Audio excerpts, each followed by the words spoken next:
2000년 전 팽팽한 긴장감이 감돌던 유대 사회에 지축을 뒤흔드는 사태가 일어났습니다.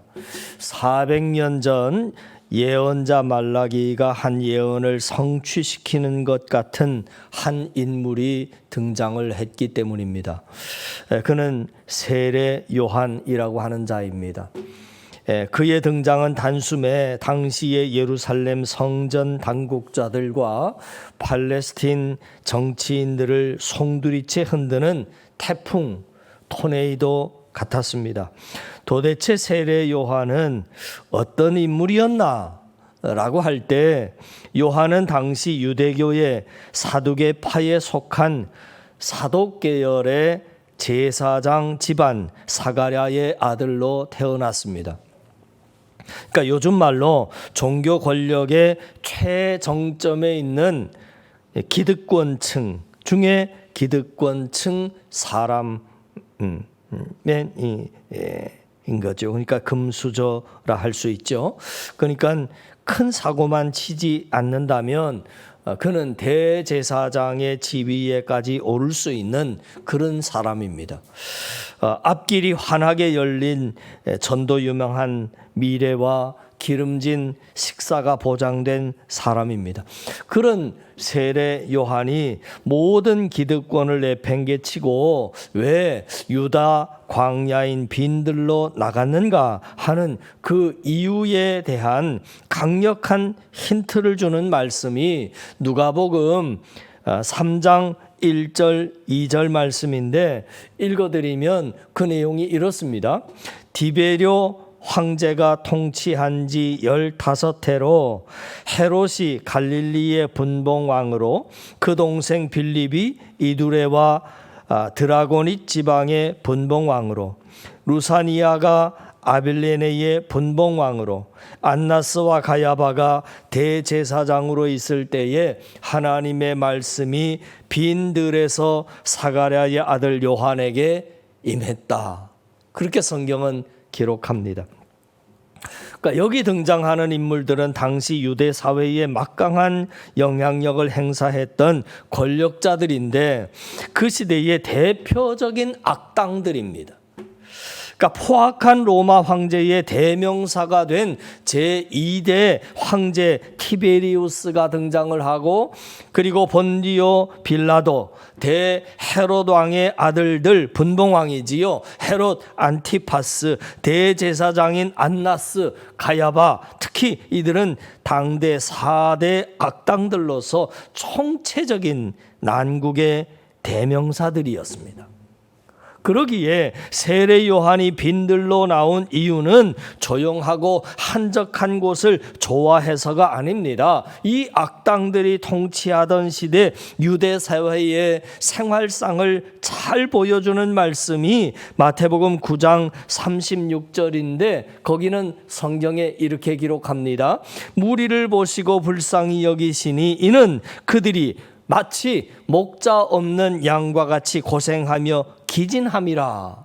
이러한 예수님의 탄식처럼 백성들이 온통 목자 없는 양과 같이 기진하고 고생하여 내동댕이 쳐져 있는 그런 상황입니다.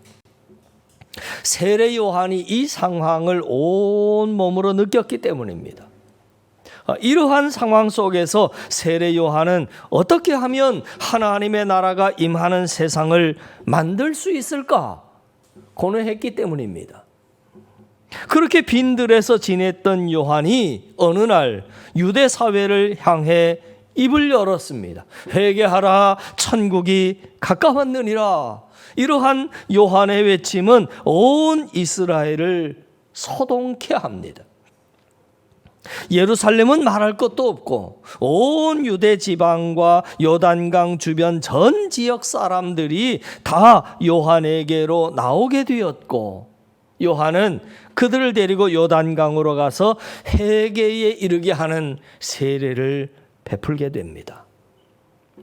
이런 요한의 등장에 위협을 느낀 유대 종교 당국자들은 이것을 좌시할 수 없었습니다. 요한이 세례를 베풀고 있던 현장인 요단강 건너편 베다니의 예루살렘 성전의 산헤드린 공회는 요한에게 제사장들과 레위인을 특검 수사대로 조직하여 보내게 됩니다.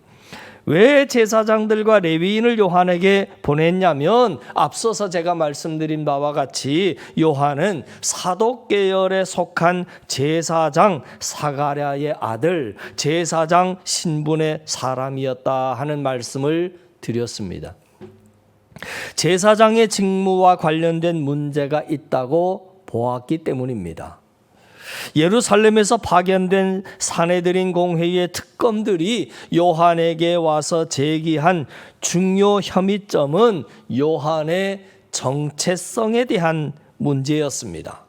그래서 도대체 당신이 누구냐 하는 것입니다. 이들이 던진 도대체 당신이 누구냐 하는 질문은 그저 단순하게 그의 소속이 무엇이냐, 그의 이름이 무엇이냐라고 묻는 질문이 아닙니다. 정치인들의 하는 말을 보면 그 말의 진위는 항상 가려져 있습니다. 이미 예루살렘에서 파견된 이 특검들은 그동안의 요한의 모든 활동을 다 세세히 파악한 뒤에 들이닥친 압수수색 영장 청구와 같은 것입니다. 그러니까 어설프게 그냥 한번 찾아온 자들이 아니라고 하는 거지요. 때문에 세례 요한 역시 그들이 자기에게 출동한 이유를 이미 다 간파하고 있습니다. 그러니 요한은 매우 신중할 수밖에 없지요. 또 입장이 분명했습니다. 당시 팔레스타인 지역의 유대인 사회에서는 메시아를 대망하는, 기다리는 메시아 대망 사상이 아주 널리 퍼져 있었습니다. 그렇지만 메시아를 기다리는 사상이 통일되어 있지는 않았습니다. 그러니까 너무나도 다양했지요. 설이 많았다는 겁니다. 또 오실 메시아가 어떤 분이신지에 대해서도 그들 가운데 설이 아주 분분했습니다. 크게 세 가지였지요. 예루살렘에서 파견된 수사단 특검이 당신이 누구냐라고 묻는 그 질문 속에 이 세 가지가 다 적나라하게 표출되고 있습니다. 그러다 보니까 수사단은 아니나 다를까 똑같은 질문을 한 번만 묻는 게 아니라 세 번씩이나 거듭거듭 묻고 있는 것입니다.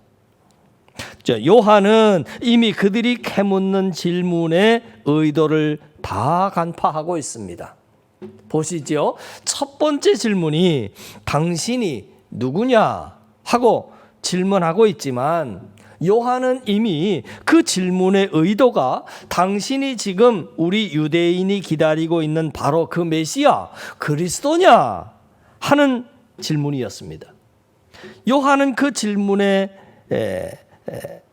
의미를 이미 간파하고 있었기 때문에 대답을 이렇게 합니다. 나는 그리스도가 아니라 그랬습니다.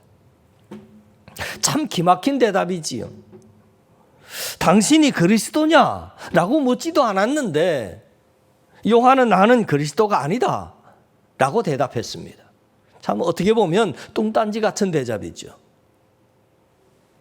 자, 그러자 수사단은 재차 질문합니다. 그러면 당신이 엘리야냐?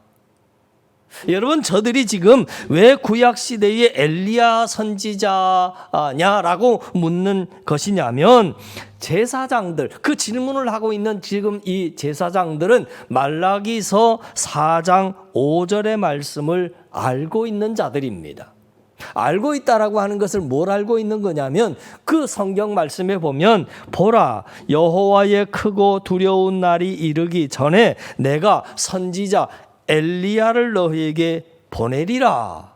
그것이 말라기서의 말씀입니다. 그러니까 제사장들은 세례 요한에게 당신이 말라기 선지자가 말한 엘리야냐 그렇게 물었던 겁니다. 사람들은 말라기 말씀을 문자적으로 해석을 해서 과거에 승천했던 엘리야가 그대로 다시 올 것이라 생각을 했습니다. 요한의 사역의 모습을 보고 엘리야일 수 있다고 아마 생각했던 것 같습니다. 세례 요한은 엘리야처럼 사역을 하고 있음에도 불구하고 자신이 말라기에 예언된 엘리야가 아니라 그렇게 말합니다. 나는 아니라. 그러면 여러분, 이때 당시에 요한은 자신이 엘리야와 같은 선지자라는 것을 알았을까요? 우리는 누가복음 1장 17절 말씀의 증언을 눈여겨볼 필요가 있습니다. 그게 뭐냐면 요한이 태어나기도 전에 그의 아버지 사가랴에게 천사가 한 예언이 있었기 때문이지요. 그 예언을 제가 읽어드리지요. 그가 또 엘리야의 심령과 능력으로 주 앞에 먼저 와서 아버지의 마음을 자식에게, 거스르는 자를 의인의 슬기에 돌아오게 하고 그 주를 위하여 세운 백성을 준비하리라. 그가 누구냐면 세례 요한입니다. 네가 낳은 아들 요한은 엘리야의 심령과 능력으로 메시아 그리스도보다 먼저 온다 하는 예언이었습니다. 즉 요한은 구약의 엘리야 같은 예언자라고 하는 말입니다. 또한 예수님도 요한을 엘리야로 인정하셨습니다. 그런데 요한은 지금 스스로 자신을 그 엘리야가 아니라 하고 부정합니다. 자, 그러자 수사단은 세 번째로 또 질문을 합니다. 엘리야도 아니라면 당신이 그 선지자냐? 하고 물었습니다. 그냥 선지자냐라고 묻지 않았고 그 선지자냐?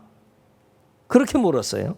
그 선지자라고 하는 것은 어떤 특정한 선지자를 말하고 있는 거지요. 누구냐면 신명기서 18장 15절 말씀에 성경은 이렇게 기록합니다. 내 하나님 여호와께서 너희 가운데 내 형제 중에서 너를 위하여 나와 같은 선지자 하나를 일으키리니 너희는 그의 말을 들을지니라. 제사장들은 하나님께서 모세를 통해 예언했던 그 선지자가 당시 요한 당신이냐라고 묻는 겁니다. 그러니까 요한은 더욱 강한 의지를 담아서 더 짧게 대답합니다. 한 단어로 대답했어요. 아니라. 요한의 대답은 점점 짧아져 가고 더 단호하고 확고했습니다.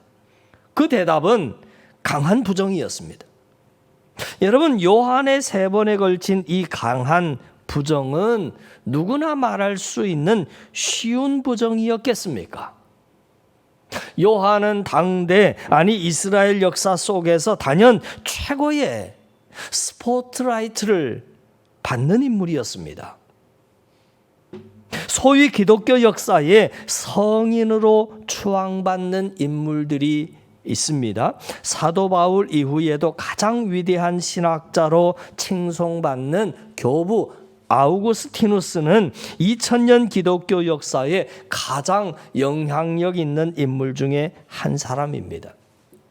초대교회의 완성자이고 서방 로마교회의 아버지라고 불리는 그런 온갖 수식어가 붙은 인물입니다. 그러한 그가 회심한 이후에 남긴 불멸의 거작으로 불리워지는 고백록을 쓰게 된 지필 동기가 참 더 놀랍습니다.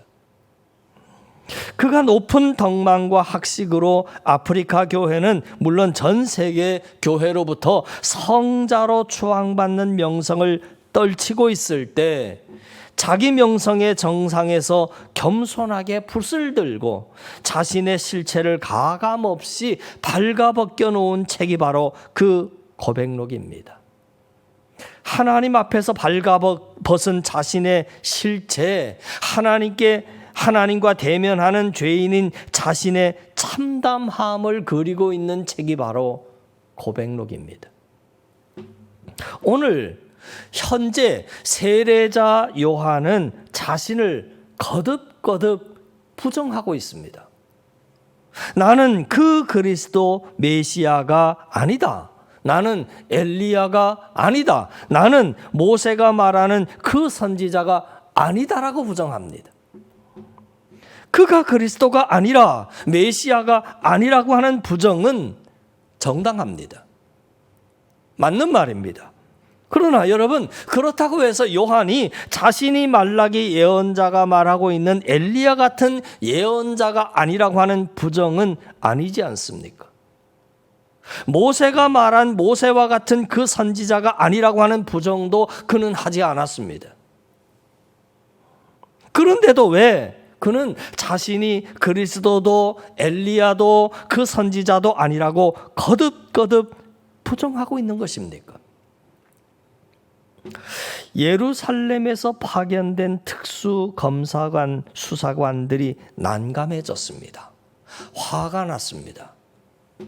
하나쯤은 시인할 만도 한데 연속적으로 부정하자 예루살렘 특검 수사단은 최후 통첩을 하듯이 네 정체가 무엇인지 우리를 보낸 사내들인 수사당국에 우리가 보고할 수 있도록 최소한의 답변거리라도 줘야 하는 것 아니냐 하고 다그치기 시작합니다.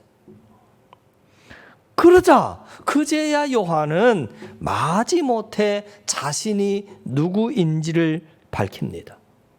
요한은 주전 8세기 남유다의 예언자 이사야 40장 3절 말씀을 자신에게 적용을 했어요. 적용을 하면서 자기의 정체를 애써 축소시키면서 이렇게 대답을 합니다. 나는 선지자 이사야의 말과 같이 주의 길을 곧게 하라고 광야에서 외치는 자의 소리로라 하였습니다. 여러분, 소리라고 하는 것은 어떤 존재를 의미하지 않습니다. 소리 자체는 존재가 아닙니다. 그때 그 자리에서 그 사건에서 있다가 곧 사라져버리고 마는 일시적인 물리적인 현상일 뿐입니다. 소리는 눈에 보이지도 않습니다. 파장만 있습니다. 엄청난 자기 비하입니다. 요한은 자신을 외치는 자의 소리라 그랬습니다. 그러자 예루살렘의 특검 수사단은 오늘 본문 25절에서 결정적인 저들이 왜 자꾸 당신이 누구냐라고 물었던 이유를 밝히기 시작합니다. 25절에 성경은 이렇게 말합니다. 그렇다면 네가 만일 그리스도도 아니요 엘리야도 아니요 그 선지자도 아닐진데 그러면 어찌해서 세례를 베푸느냐. 당신이 이렇게 세례를 베푸는 것이 불법이라고 하는 것을 모르느냐라고 하는 겁니다.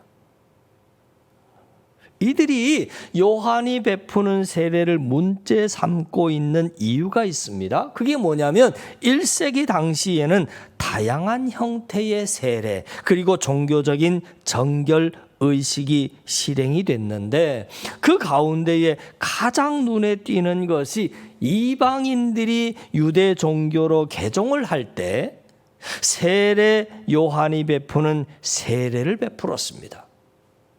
이방인들이 유대 종교로 들어올 때 세례를 베풀었다 그 말이에요.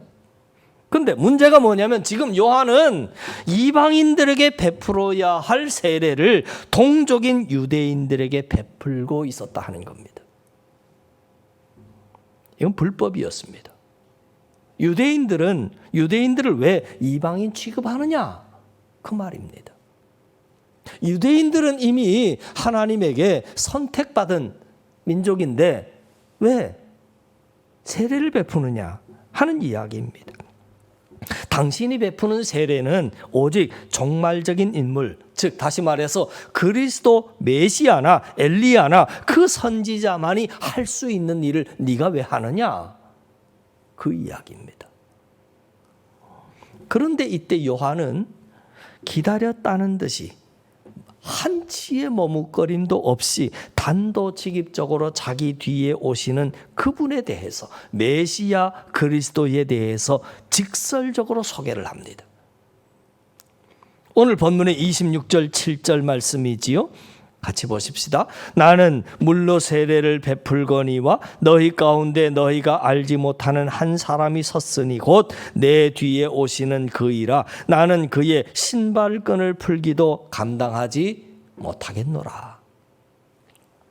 요한이 지금까지 그렇게 자기를 3번씩이나 거듭거듭 부정한 이유가 여기 있습니다.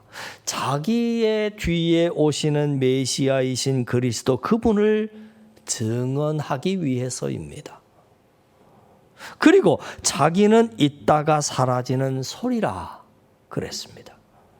그리스도 메시아를 소개하는 자리에서도 자기 비하를 또 강화하고 있습니다. 자신은 그리스도가 신고 계시는 신발의 끈을 풀어드릴 수 있는 그런 자격조차도, 가치조차도 없는 사람이라고 자신을 끝까지 비하하고 있습니다. AD 250년경에 랍비 여호수아가 이렇게 제자에게 가르쳤습니다.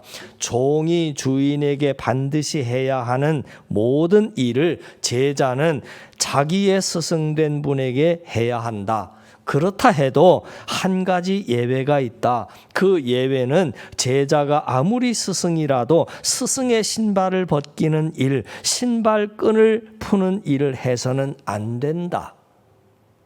그랬습니다. 그건 누가 해야 할 일이라고 얘기하는 거냐면, 스승의 신발끈을 푸는 일은 그 집의 종이 해야 할 일이라고 하는 이야기입니다.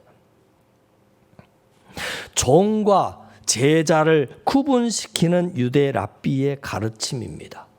자, 그러면 자기 뒤에 등장하시는 메시아이신 그리스도의 신발끈을 풀기도 감당하지 못하겠다 하는 세례 요한의 이 고백은 무슨 의미냐면, 그리스도에게 비하면 요한 자신은 종보다 더 천한 존재다라고 하는 이야기입니다. 이보다 자신을 더 낮출 수는 없습니다. 요한만 그리했냐면 아닙니다. 요한이 증언했던 그 메시아이신 그리스도이신 예수는 우리 가운데 어떤 자, 어떤 형태로 오셨는가에 대해서 사도 바울은 빌립보서 2장 5절부터 8절에 이렇게 증언을 하고 있습니다. 너희 안에 이 마음을 품으라. 곧 그리스도 예수의 마음이니 그는 근본 하나님의 본체시나 하나님과 동등됨을 취할 것으로 여기지 아니하시고 오히려 자기를 비워 종의 형체를 가지사 사람들과 같이 되셨고 사람의 모양으로 나타나사 자기를 낮추시고 죽기까지 복종하셨으니 곧 십자가에 죽으심이라. 가장 비천한 자의 모습으로 겸손한 자의 증언을 받으신 예수님은 허물과 죄로 이미 죽은 자였던, 하나님과 원수된 자였던 우리보다 더 비천한 모습으로 오셔서 저와 여러분을 섬기는 우리 종이 되어 주셨습니다. 다시 오실 주님을 기다리는 절기인 대림절 2번째 주일에 2000년 전에 우리를 섬기는 종으로 이 땅에 겸손하게 임하신 예수님을 증언하는 세례 요한처럼 우리도 낮아지고 겸손하여졌으면 좋겠습니다. 서로를 섬기는 종이 되었으면 좋겠습니다. 하나님의 나라는 섬기는 자가 높아지는 나라이기 때문에 그렇습니다. 오늘 우리는 예수님의 오심을 준비했던 세례 요한을 통해서 질문을 받습니다. 당신은 도대체 누구냐? 라고 하였을 때 나는 그리스도가 아니라, 나는 엘리야가 아니라, 나는 그 선지자가 아니라, 그렇게 분명하게 짧고 단호하게 우리 자신의 정체를 겸손하게 낮추고 고백하고 증언할 수 있겠습니까? 은근슬쩍 침묵하면서 때로는 노골적으로 예수님보다 앞서서 내 이름, 내 명예를 높이려고 하는 그러한 교만함이 내 속에 있지는 않았습니까? 이제는 버려야 할 것입니다. 말로만 예수님을 높이고 하나님께 영광을 돌린다라고 하는 상투적인 그런 거짓이 내 속에 있지는 않았습니까? 이것 또한 버려야 할 길입니다. 다시 오실 주님 앞에서 그날에 주님 우리가 주님의 이름으로 예언하지 아니하였습니까? 우리가 주님의 이름으로 귀신을 쫓아내지 않았습니까? 우리가 주님의 이름으로 많은 기적을 일으키지 아니했습니까? 그때 주님께서 내가 너희를 알지 못한다, 나로부터 썩 물러가라, 이 불법을 행하는 자들아, 하시지 않도록 우리가 주님 앞에서 주님의 길을 준비하는 광야에 외치는 자의 소리가 되는 저와 여러분, 우리 한사랑의 사람들 다 되실 수 있기를 주님의 이름으로 간절히 축원을 드립니다. 기도드리겠습니다. 하나님 아버지, 회개의 계절인 대림절 두 번째 주일을 우리가 보내면서 광야에 외치는 자의 소리를 들었습니다. 우리도 세례자 요한처럼 주님의 오심 앞에서 겸손하기 원합니다. 옛 삶의 방식을 버리고 새 삶을 시작하는 새해 새 사람이 되기를 원합니다. 주님만을 증언하고 높이는 광야에 외치는 자의 소리가 되게 하여 주시옵소서. 나를 높이는 교만함을 버리기 원합니다. 낮고 천한 이 땅에 비천한 모습으로 오셔서 우리를 섬기신 주님의 마음과 겸손을 온 마음으로, 온 몸으로, 온 힘으로 배우는 대림절 신앙인들 되게 하시옵소서. 예수 그리스도 이름 받들어 간절히 기도하옵나이다. 아멘.